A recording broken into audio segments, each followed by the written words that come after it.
Hi aspirants and students, welcome to Chemistry Doctorate's YouTube channel.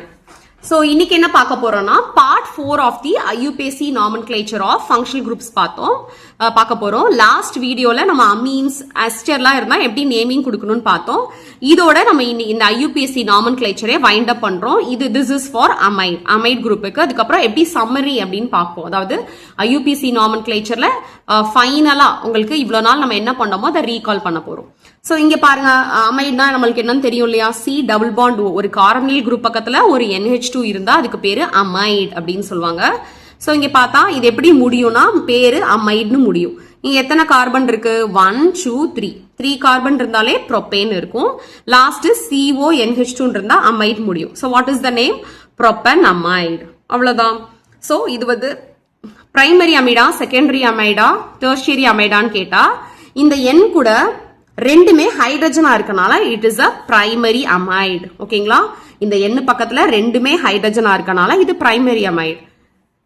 இப்ப பாருங்க இது என்னது? இந்த N கூட ஒரு ஹைட்ரஜன் இருக்கு, ஒரு மெத்தில் குரூப் இருக்கு. So it is a secondary amide. One hydrogen is replaced by one methyl group.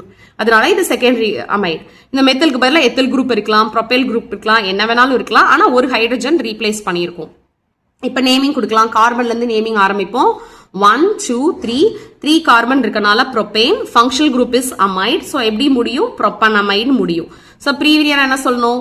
Nல ஒரு மெத்தில் இருக்கு, அதனால N methyl propanamide. N dash மெத்தில்னா Nல மெத்தில் அட்டாச் ஆயிருக்குன்னு அர்த்தம். இதே வந்து உங்க இந்த ஸ்கெலிட்டன்ல ஒரு மெத்தில் அட்டாச் ஆயிருந்ததுன்னா 2 மெத்தில்னு போடுவோம். ஆனா Nல தான் அட்டாச் ஆயிருக்குன்றனால N dash methyl propanamide. So it is a secondary amide. இப்ப இதே இது பாருங்க, டெர்ஷியரி அமைட்னா என்ன சொல்லி இருந்திருப்போம்? இந்த N குரூப்ல இருக்க ரெண்டு ஹைட்ரஜன் இஸ் ரீப்ளேஸ்ட் பை ரெண்டு methyl group or ethyl group. அப்ப எப்படி சொல்லலாம்?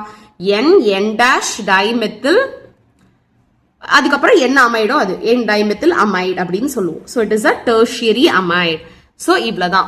நம்ம வந்து அமைட்ல எல்லாமே பார்த்தாச்சு. இந்த அமைட்ல மூலியமா நம்ம எல்லா ஃபங்க்ஷனல் குரூப்ஸுமே கவர் பண்ணிட்டோம். இப்ப என்ன பார்க்க போறோம் அப்படின்னா சம்மரியும் நம்ம பார்த்துட்டோம் அப்படின்னா ஹோல் IUPAC nomenclature ஈஸியா நம்ம கவர் பண்ணிட்டோம். So this is the summary of IUPAC nomenclature. First எப்பயுமே நம்ம என்ன சொல்லியிருந்தோம்? நம்மளோட அந்த பழைய 4 வீடியோ நீங்க பாத்தீங்கன்னா நீங்க ஈஸியா எத்தனை IUPAC வேணாலும் சால்வ் பண்ணிடலாம், ஈஸியா நீங்க ஸ்கோர் பண்ணிடலாம். Find the parent and skeleton. First நம்ம என்ன பண்ணணும்? நம்ம ஸ்ட்ரைட் செயின் என்னன்னு பார்க்கணும்.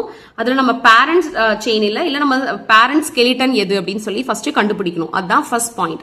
அதுக்கப்புறம் நிறைய ஃபங்க்ஷனல் குரூப்ஸ் இருந்துச்சு அப்படின்னா நீங்க கண்டிப்பா ப்ரையாரிட்டி ஆர்டர் வந்து ஞாபகம் வச்சுக்கணும். That is very very important. ஏன்னா அது இல்லைன்னா நம்ம எதுவுமே ஆன்சர் பண்ண முடியாது. அதுக்கப்புறம் என்ன பண்ணுவோம் அப்படின்னா இது இங்க பாருங்க, இதுதான் ஒரு பேசிக் ஸ்கெலிட்டன். யூஸ்வலா ஒரு IUPAC nomenclature எப்படி இருக்கும்னா ஒரு ஸ்கெலிட்டன் இருக்கும், அது முடியறதுல பிரைமரி சஃபிக்ஸ் ஒன்னு இருக்கும், செகண்டரி சஃபிக்ஸ் ஒன்னு இருக்கும். அதே மாதிரி அதுக்கு முன்னாடி பிரைமரி ப்ரிஃபிக்ஸ் ஒன்னு இருக்கும், செகண்டரி ப்ரிஃபிக்ஸ் ஒன்னு இருக்கும். இது என்ன அப்படின்னு பார்த்தா இங்க பாருங்க, ஃபர்ஸ்ட் பிரைமரி சஃபிக்ஸ் என்ன இருக்கும் அப்படின்னா சேச்சுரேஷன் அன்சாச்சுரேஷனா சொல்லும். ஃபார் எக்ஸாம்பிள் முடியறது வந்து சிங்கிள் பாண்ட்ல இருந்தா அல்கேன், அதாவது ப்ரோபேன் மீத்தேன் அப்படி முடியும்.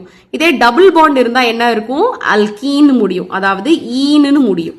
இதே ட்ரிபிள் பாண்ட் இருந்தா எப்படின்னா வைன் அல்கைன்னு முடியும். சோ இந்த மாதிரிலாம் ஃபர்ஸ்ட் ஒரு நேம் கொடுப்போம்ல, அதுதான் பிரைமரி சஃபிக்ஸ். செகண்டரி சஃபிக்ஸ்னா என்னன்னா ஃபங்க்ஷனல் குரூப்ஸ். இப்ப ஆல்கஹால் இருந்தா OL, அதுக்கப்புறம் ஆல்டிஹைட் இருந்தா AL, அதுக்கப்புறம் C டபுள் பாண்ட் O இருந்தா கீட்டோன் ஓன் அப்படின்னு முடியும் இல்லையா? இதுதான் செகண்டரி சஃபிக்ஸ். சோ ஒரு IUPAC nomenclature இருந்தா இதெல்லாம் இருக்கும். அன்சாச்சுரேஷன் இருந்தா இந்த மாதிரி ஃபர்ஸ்ட் ஒரு வார்த்தை இருக்கும், அதுக்கப்புறம் ஃபங்க்ஷனல் குரூப்ல எண்ட் ஆகும். இதே பிரைமரி ப்ரிஃபிக்ஸ்னா என்ன?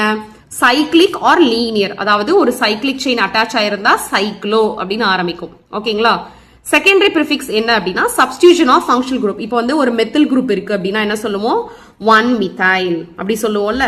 சோ இதுதான். இதே வந்து ஒரு ஹைட்ராக்சி OH குரூப் இருந்தா 2 hydroxy.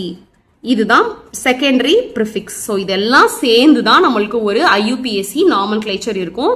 This is the important structure. இந்த ஸ்ட்ரக்சர்ல தான் நம்ம நேம் இருக்கும். உங்களுக்கு ஒரு ஸ்ட்ரக்சரை கொடுத்துட்டு இதுல எந்த ஸ்ட்ரக்சர் இதுக்குரிய IUPAC நாமன்கிளேச்சர் கேட்டாலும் சொல்ல தெரியணும். அதுக்கு நீங்க இந்த ஆர்டர்ல படிச்சிட்டீங்கன்னா ஈஸியா இருக்கும். So that's all about the IUPAC nomenclature and it's summary. So இந்த வீடியோவோட நம்ம ஹோல் IUPAC நாமன்கிளேச்சருமே நம்ம முடிச்சிட்டோம். இது எல்லாமே நம்ம பிளேலிஸ்ட்ல இருக்கு. So please go and watch. Always keep supporting us. Thank you for watching.